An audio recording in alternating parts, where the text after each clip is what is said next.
ಇವತ್ತು ಇಂಥ ಒಂದು ಸ್ಥಾನದಲ್ಲಿ ಬೆಳೆದಿದ್ರೆ ನಾನು ಅದಕ್ಕೆ ಕಾರಣಕರ್ತರು ಇಲ್ಲಿರ್ತಕ್ಕಂಥ ಹಲವಾರು ಪ್ರಮುಖರಿದ್ದಾರೆ. ಇಲ್ಲಿ ಮಳವಳ್ಳಿಯ ನಮ್ಮ ಅರಗೂರು ಭಾಗದ ತಂದೆ ತಾಯಂದಿರು ಹೆಚ್ಚಿನ ಸಂಖ್ಯೆಯಲ್ಲಿ ಇದ್ದೀರಿ. ನೀವೆಲ್ಲರೂ ಸೇರೇ ಇವತ್ತು ಇಂಥ ಒಂದು ಸ್ಥಾನಮಾನಗಳನ್ನು ದೊರಕಿದ್ರೆ ರಾಜಕೀಯವಾಗಿ ಆ ಗೌರವ ನಿಮಗೆ ಸಲ್ಲಬೇಕು, ನನಗೇನಲ್ಲ ಅಂತಕ್ಕಂಥದ್ದು ನಾನು ಈ ಸಂದರ್ಭದಲ್ಲಿ ಹೇಳ್ತೀನಿ.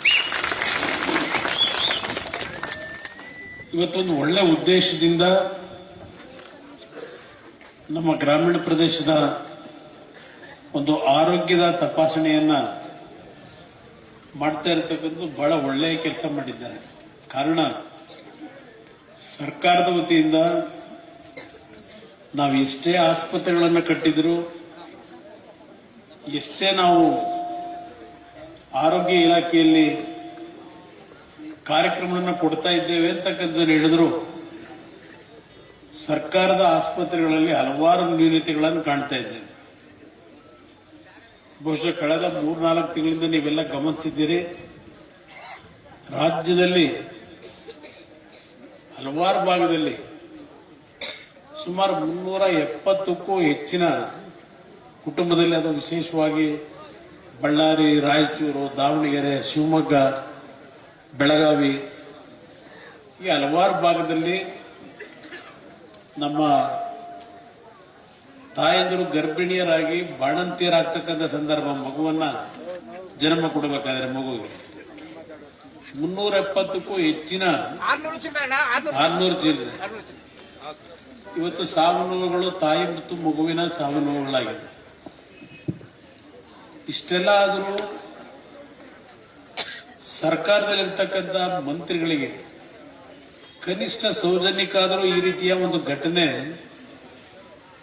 ನಮ್ಮ ಕಾಲದಲ್ಲಿ ಏನಾಗ್ತಾ ಇದೆ ಇದನ್ನು ಸರಿಪಡಿಸಬೇಕು ಅನ್ನೋದು ಕಿಂಚಿಂತೂ ಜನರ ಜೀವದ ಜೊತೆ ಯಾವ ರೀತಿ ನಡ್ಕೋಬೇಕು ಅಂತಕ್ಕಂಥ ಒಂದು ಸೌಜನ್ಯಗಳು ಇಲ್ಲ. ಇವತ್ತು ಹೇಳ್ತಾರೆ ಅವರು, ತನಿಖೆ ಮಾಡ್ತೀವಿ, ತನಿಖೆ ಮಾಡಿ ತೀರ್ಮಾನ ತಗೋತೀವಿ ಅಂತಾರೆ. ಆದರೆ ಯಾವ ತನಿಖೆ ಮಾಡಿ ಜೀವ ಹೋದಂತವರಿಗೆ ಏನ್ ನ್ಯಾಯ ಕೊಡ್ತಾರೆ? ಇದು ಇಲ್ಲಿರ್ತಕ್ಕಂಥ ಪ್ರಶ್ನೆ. ಜೀವ ಹೋಗೋದಕ್ಕಿಂತ ಮುಂಚೆ ಸರ್ಕಾರದ ಕರ್ತವ್ಯ ಜೀವ ಉಳಿಸಿದಾಗ ಸರ್ಕಾರದ ಬಗ್ಗೆ ಯಾರು ಚರ್ಚೆ ಮಾಡ್ಲಿಕ್ಕೆ ಹೋಗೋದಿಲ್ಲ, ತನಿಖೆನೂ ಬೇಕಿಲ್ಲ. ನಮ್ಮಲ್ಲೇ ಕೆಲವು ನ್ಯೂನತೆ ಇಟ್ಕೊಂಡು ನಾವು ಸರಬರಾಜು ಮಾಡ್ತಕ್ಕಂಥ ಹಲವಾರು ರೀತಿಯ ಔಷಧಿಗಳನ್ನು ನಾವೇನು ಕೊಡ್ತೀವಿ, ಸರ್ಕಾರ ಖರೀದಿ ಮಾಡ್ತೀವಿ, ಹಣದ ಒಂದು ದಾಹಕ್ಕೆ ಕಳಪೆ ಔಷಧಿಗಳನ್ನ ಖರೀದಿ ಮಾಡಿ ಆ ಔಷಧಿಗಳನ್ನ ಈ ಬಡವರಿಗೆ ನೀಡತಕ್ಕಂಥವ್ರ ಮುಖಾಂತರ ಈ ಸಾವು ನೋವುಗಳನ್ನು ಕಾಣ್ತಾ ಇದ್ದೇವೆ ಅನ್ನೋದು ಈಗಾಗಲೇ ಜಗಜ್ಜಾಹೀರಾಗಿದೆ. ಇಂಥ ಒಂದು ಸಂದರ್ಭಗಳಲ್ಲಿ ಹಲವಾರು ಜನ ದೇವರು ಕೊಟ್ಟಂತ ಒಂದು ಆರ್ಥಿಕ ಶಕ್ತಿಯ ಮುಖಾಂತರ ಈ ರೀತಿಯ ಒಂದು ಕಾರ್ಯಕ್ರಮವನ್ನು ಮಾಡತಕ್ಕಂಥದ್ದು, ಅದರಲ್ಲೂ ವಿಶೇಷವಾಗಿ ಹಲವಾರು ನಮ್ಮ ಖಾಸಗಿ ವೈದ್ಯರುಗಳು ಇಂಥ ಸಂದರ್ಭದಲ್ಲಿ ಬಂದು ಅವರು ನಿಮ್ಮ ಆರೋಗ್ಯ ತಪಾಸಣೆ ಮಾಡತಕ್ಕಂಥ ಒಂದು ಹೃದಯ ವೈಶಾಲ್ಯತೆಯನ್ನು ತೋರಿಸ್ತಾರೆ ನಮ್ಮ ವೈದ್ಯರು. ಅವರನ್ನು ನಾವು ಅಭಿನಂದಿಸಬೇಕಾಗ್ತದೆ. ಇವತ್ತು ಆ ವಾತಾವರಣ ನಮ್ಮ ದೇಶ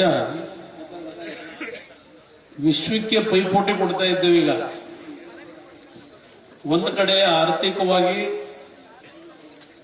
ವಿಶ್ವದಲ್ಲೇ ನಾವು 5ನೇ ಸ್ಥಾನದಲ್ಲಿ ಇದ್ದೇವೆ. ಈಗ 3ನೇ ಸ್ಥಾನಕ್ಕೆ ಆರ್ಥಿಕ ಶಕ್ತಿಯನ್ನು ಬೆಳೆಸಬೇಕು ಅಂತಕ್ಕಂಥದ್ದು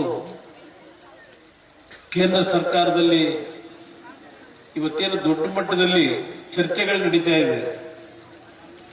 ನಾವು ಇಂಥ ಒಂದು ಸ್ಥಾನಗಳನ್ನ ಪಡೆಯತಕ್ಕಂಥದ್ರಲ್ಲಿ ಆರ್ಥಿಕವಾಗಿ ಶಕ್ತಿಯುತವಾಗಿ ಬೆಳೆದರು ನಮ್ಮ ದೇಶದಲ್ಲಿ ಬಡವರ ಒಂದು ಆರೋಗ್ಯವನ್ನ ಸರಿಪಡಿಸಿ ಅವರಿಗೆ ಜೀವ ಉಳಿಸ್ತಕ್ಕಂಥದ್ದಕ್ಕೆ ನಾವು ಪ್ರಯತ್ನ ಪಡದೇ ಇದ್ರೆ ನಾವು ಎಷ್ಟನೇ ಸ್ಥಾನಕ್ಕೆ ಹೋಗಿ ನಿಂತರೂ ತಾನೇ ಏನು ಉಪಯೋಗ? ಇದು ನಾನು ಒಂದೊಂದು ಬಾರಿ ಮನಸ್ಸಿನ ಮೇಲೆ ಆಗ್ತಕ್ಕಂಥ ನೋವು. ನಿಮ್ಮ ಗಮನಕ್ಕೆ ನಾನು ತರ್ತಕ್ಕಂಥದ್ದು, ನನ್ನನ್ನ ಕಳೆದ ಲೋಕಸಭೆ ಚುನಾವಣೆಯಲ್ಲಿ ಮಂಡ್ಯ ಜಿಲ್ಲೆಯ ಜನತೆ, ನಮ್ಮ ಕಾರ್ಯಕರ್ತರು ಕುಮಾರಣ್ಣ ಏನಾದರೂ ಜಿಲ್ಲೆಗೆ ಬಂದು ಲೋಕಸಭೆಗೆ ನಿಂತರೆ ಏನೋ ಸಾಧನೆ ಮಾಡಿಬಿಡ್ತಾರೆ, ನಮ್ಮ ಜಿಲ್ಲೆ ಜನತೆಗೆ ಬಂಗಾರ ತಂದು ಕೊಡ್ತಾನೆ ಅಂತ ಹೇಳಿ ಬಹಳ ಆಸೆ ಪಟ್ಟು ನನ್ನನ್ನ ನೀವು ಒತ್ತಡ ಹಾಕಿ ಆಯ್ಕೆ ಮಾಡ್ಕೊಂಡಿದ್ದೀರಿ. ಬಟ್ ಅಂತ ಒಂದು ನಿಮ್ಮ ನಿರೀಕ್ಷೆಯನ್ನ ಈಗಿನ ಈ ಒಂದು ವ್ಯವಸ್ಥೆಗಳಲ್ಲಿ ನಾನು ಮುಟ್ಲಿಕ್ಕೆ ಸಾಧ್ಯವ? ನನಗೆ ಒಂದು ರೀತಿ ಗಾಬರಿ ಇದೆ. ನೀವೆಲ್ಲ ತಿಳ್ಕೊಂಡಿದ್ದೀರಿ, ನಾನು ಕೇಂದ್ರದಲ್ಲಿ ಭಾರಿ ಕೈಗಾರಿಕಾ ಮಂತ್ರಿ, ಬೃಹತ್ ಕೈಗಾರಿಕಾ ಮಂತ್ರಿ, ಅಲ್ಲಿಂದ ಉಕ್ಕಿನ ಮಂತ್ರಿ ಅಂತ ಕುಮಾರಣ್ಣ ಒಂದು ಒಳ್ಳೆ ಶಕ್ತಿಯುತವಾದಂತ ಅವಕಾಶ ದೊರಕಿದೆ ಅಲ್ಲಿ ದೆಹಲಿಯಲ್ಲಿ ಇರ್ತಕ್ಕಂಥ ನಿಮ್ಮ ಭಾವನೆ. ಆ ಭಾವನೆಯಿಂದ ಪ್ರತಿ ಕುಟುಂಬದಲ್ಲಿ ನೀವು ಬೆಳೆಸಿರ್ತಕ್ಕಂಥ ನಿಮ್ಮ ಮಕ್ಕಳ ಒಂದು ಶಿಕ್ಷಣ ಕೊಟ್ಟಿದ್ದೀರಿ.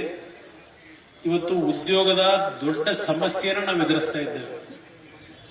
ಪ್ರಮುಖವಾಗಿ ಇರ್ತಕ್ಕಂಥದ್ದು ಗ್ರಾಮೀಣ ಪ್ರದೇಶದಲ್ಲೂ ನಮ್ಮ ITI ಮಾಡಿರ್ತಕ್ಕಂಥ ಮಕ್ಕಳು SLC, PUC, MCom, BCom, MSc agriculture ಹೀಗೆ ಹಲವಾರು ರೀತಿಯ ಶಿಕ್ಷಣ ಪಡೆದಿದ್ದೇನೆ. ಬಹುಶಃ ದಿನಕ್ಕೆ 40-50 ಜನ ಅರ್ಜಿ ಕೊಡ್ತಾರೆ ನನ್ನ ಹತ್ರ. ಇದು ಇಂಥ ಒಂದು ಪರಿಸ್ಥಿತಿನಲ್ಲಿ ನನ್ನಿಂದ ಏನು ಬಹಳ ನಿರೀಕ್ಷೆ ಇಟ್ಕೊಂಡಿದ್ದಾರೆ ನಮ್ಮ ಯುವಕರು, ನಮ್ಮ ಬೆಳೆಸಿರ್ತಕ್ಕಂಥ ಹಿರಿಯರು. ನಾನು ಸ್ವಲ್ಪ ಉದ್ಯೋಗವನ್ನ ಬೇರೆ ಖಾಸಗಿ ಕಂಪನಿಗಳಲ್ಲಿ ಕೊಡಿಸ್ಲಿಕ್ಕೆ ಪ್ರಯತ್ನ ಪಡ್ತೀನಿ. ಆದರೆ ಕೆಲಸವನ್ನ ನಮಗೆ ಮಂಡ್ಯ ನಗರದೊಳಗೆ ಕೊಡಬೇಕು, ಮೈಸೂರಲ್ಲಿ ಕೊಡಬೇಕು, ಇಲ್ಲ ಬೆಂಗಳೂರಲ್ಲಿ ಕೊಡಬೇಕು ಅಂತ ನೀವು ನನಗೆ ಒತ್ತಾಯ ಹಾಕಿದ್ರೆ ಎಲ್ಲರಿಗೂ ಈ ಒಂದು ನಿಮ್ಮ ಮನೆ ಹತ್ತಿರ ಭದ್ರದಲ್ಲಿ ಕೆಲಸ ಕೊಡೋದು ಕಷ್ಟ. ಎಲ್ಲೇ ಕೊಟ್ಟರು ನಾವು ಹೋಗ್ತೀವಿ ಅಂತಕ್ಕಂಥದ್ದು ನೀವು ಮಾನಸಿಕವಾಗಿ ಸಿದ್ಧವಾದರೆ ಎಲ್ಲ ರೀತಿಯಲ್ಲಿ ನೀವು ಕುಟುಂಬಗಳ ನಿರ್ವಹಣೆ ಮಾಡ್ಲಿಕ್ಕೆ ಅನುಕೂಲ ಆಗುತ್ತೆ. 1 ಲಕ್ಷ, 1.5 ಲಕ್ಷ ಇವತ್ತು ನೀವು ಸ್ಯಾಲರಿ ಪಡಲಿಕ್ಕೆ ಅವಕಾಶಗಳಿದೆ. ನಮ್ಮ ITI ಮಕ್ಕಳಿಗೂ ಇದೆ ಆ ರೀತಿಯ ಒಂದು, ಬರೀ BE ಮಕ್ಕಳಿಗೆ ಅಲ್ಲ, ಇಂಜಿನಿಯರಿಂಗ್ ಸ್ಟೂಡೆಂಟ್ಸ್. ಆದ್ರೆ ಹೊರಗಡೆ ಹೋಗ್ಲಿಕ್ಕೆ ನಮ್ಮ ತಂದೆ ತಾಯಂದಿರು ಮಕ್ಕಳನ್ನ ಧೈರ್ಯವಾಗಿ ಕಳಿಸ್ತಕ್ಕಂಥ ಒಂದು ಧೈರ್ಯ ನಿಮ್ಮಲ್ಲಿರಬೇಕು. ಇವತ್ತು ಬೆಂಗಳೂರಿನಲ್ಲಿ ನೋಡಿ, ಪ್ರಮುಖವಾಗಿ ನಮ್ಮ ರಾಜ್ಯದ ವಿದ್ಯಾವಂತರಿಗಿಂತ ಹೆಚ್ಚಾಗಿ ಬೆಂಗಳೂರು ನಗರದಲ್ಲಿ ಉತ್ತರ ಇಂಡಿಯಾದಿಂದ, ತಮಿಳುನಾಡಿನಿಂದ ದೊಡ್ಡ ಸಂಖ್ಯೆಯಲ್ಲಿ ಬಂದು ಇಲ್ಲಿ ಕೆಲಸ ಮಾಡ್ತಿರೋರು ಜಾಸ್ತಿ ಇದ್ದಾರೆ. ನಮ್ಮ ರಾಜ್ಯದ ಯುವಕರಿಗೆ ಕೆಲಸ ಕೊಡಲ್ಲ, ಅಲ್ಲಿಂದ ಬಂದು ಇಲ್ಲಿ ಕೆಲಸ ಮಾಡ್ತಾರೆ. ಅದೇ ರೀತಿ ನಮ್ಮೂರು ಸ್ವಲ್ಪ ಧೈರ್ಯವಾಗಿ ತೀರ್ಮಾನಕ್ಕೆ ಬರಬೇಕು. ನಾನು ಈ ಒಂದು 3-4 ತಿಂಗಳಿಂದ ಛತ್ತೀಸ್ಗಢ ಅಲ್ಲಿ ಭಿಲಾಯ್ ಸ್ಟೀಲ್ ಪ್ಲಾಂಟ್ ಏನಿದೆ ಅಲ್ಲಿ ಹೋದಾಗ ಅಲ್ಲಿ ಕನ್ನಡ ಸಂಘದ ಸದಸ್ಯರುಗಳು ಅಂತ ಹೇಳಿ ಒಂದು 100-150 ಜನ ಹಿರಿಯರು ಮತ್ತು ಕೆಲವು ತಾಯಂದಿರು ಬಂದರು.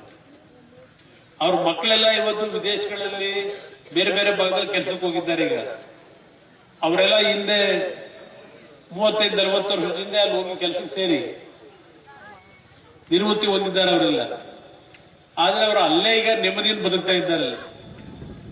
ಕೆಲಸಕ್ಕೆ ಸೇರಿದ ನಂತರ 30-40 ವರ್ಷದಿಂದ ಸೆಟ್ಲ್ ಆಗಿದ್ದಾರೆ. ಇದು ನಮ್ಮಲ್ಲೇನಾಗಿದೆ, ಸ್ವಲ್ಪ ಗಾಬರಿ. ನಾವು ಜನ್ಮ ಕೊಟ್ಟಂತ ಮಕ್ಕಳು ಪ್ರತಿನಿತ್ಯ ನಮ್ಮ ಕಣ್ಣು ಮುಂದೆನೇ ಇರಬೇಕು ಅನ್ನೋದು ಆಸೆ ಬೀಳ್ತಿದೆ. ಅದಕ್ಕೆ ಈ ಭಾಗದಲ್ಲೇ ಎಲ್ಲಾದ್ರೂ ಕೆಲಸ ಕೊಡಿಸಿ ಅಂತಕ್ಕಂಥದ್ದು ನಿಮ್ಮ ನಿರೀಕ್ಷೆಯನ್ನು ಇಟ್ಕೊಂಡಿದ್ದೀರಿ. ಅದು ಒಂದೇನು ಅಂದ್ರೆ, ರಾಜ್ಯ ಸರ್ಕಾರದ ಜವಾಬ್ದಾರಿ ಕೈಗಾರಿಕೆಗಳನ್ನ ಪ್ರಾರಂಭ ಮಾಡತಕ್ಕಂಥದ್ದು ಅವರ ಅಧಿಕಾರ ಜಾಸ್ತಿ, ನನಗಿಂತ ಹೆಚ್ಚಾಗಿ. ರಾಜ್ಯ ಸರ್ಕಾರದವರು ನನಗೆ ಕೋಆಪರೇಷನ್ ಕೊಟ್ರೆ ಯಾರನ್ನಾದ್ರೂ ಸ್ವಲ್ಪ ಕನ್ವಿನ್ಸ್ ಮಾಡಿ ತರಬಹುದು ಇಲ್ಲಿ ಕಾರ್ಖಾನೆ ಆಗ್ತಕ್ಕಂಥದಕ್ಕೆ. ಚನ್ನಪಟ್ಟಣ, ಮಂಡ್ಯ ಮಧ್ಯದಲ್ಲೋ, ಆ ಕಡೆ ನಾಗಮಂಗಲ ಆ ಭಾಗದಲ್ಲೋ ಎಲ್ಲಾದ್ರೂ ಮಾಡಿಸ್ಬೋದು. ಬಟ್ ರಾಜ್ಯ ಸರ್ಕಾರವು ನಮಗೆ ಸಹಕಾರ ಕೊಡಬೇಕು. ಇದೆಲ್ಲ ಹಲವಾರು ರೀತಿಯಲ್ಲಿ ಇರ್ತಕ್ಕಂಥ ಸಮಸ್ಯೆಗಳು ನಿಮ್ ಮುಂದೆ ಇಟ್ಟಿದ್ದೇನೆ. ಹಾಗಂತ ಹೇಳಿ ನಿಮ್ ನಿರೀಕ್ಷೆಯನ್ನ ನಾನು ಎಲ್ಲ ಒಂದು ಕಡೆ ನಿರಾಸೆ ಮಾಡ್ಲಿಕ್ಕೆ ಹೋಗೋದಿಲ್ಲ. ಆದಷ್ಟು ಪ್ರಾಮಾಣಿಕವಾಗಿ ಪ್ರಯತ್ನ ಪಡ್ತೀನಿ. ಈಗ ಈ ಆರೋಗ್ಯ ತಪಾಸಣೆ ನಡೀತಾ ಇದೆ. ಮೊನ್ನೆ 2 ದಿವಸದಿಂದ ಒಂದು ಸಭೆ ಮಾಡಿದ್ದೇನೆ. ಹೆಚ್ಚಿನ ವಿಡಿಯೋಗಳಿಗೆ ಪ್ರತಿಧ್ವನಿ ಯೂಟ್ಯೂಬ್ ಚಾನೆಲ್ ಸಬ್ಸ್ಕ್ರೈಬ್ ಮಾಡಿ ಬೆಲ್ ಐಕಾನ್ ಕ್ಲಿಕ್ ಮಾಡಿ.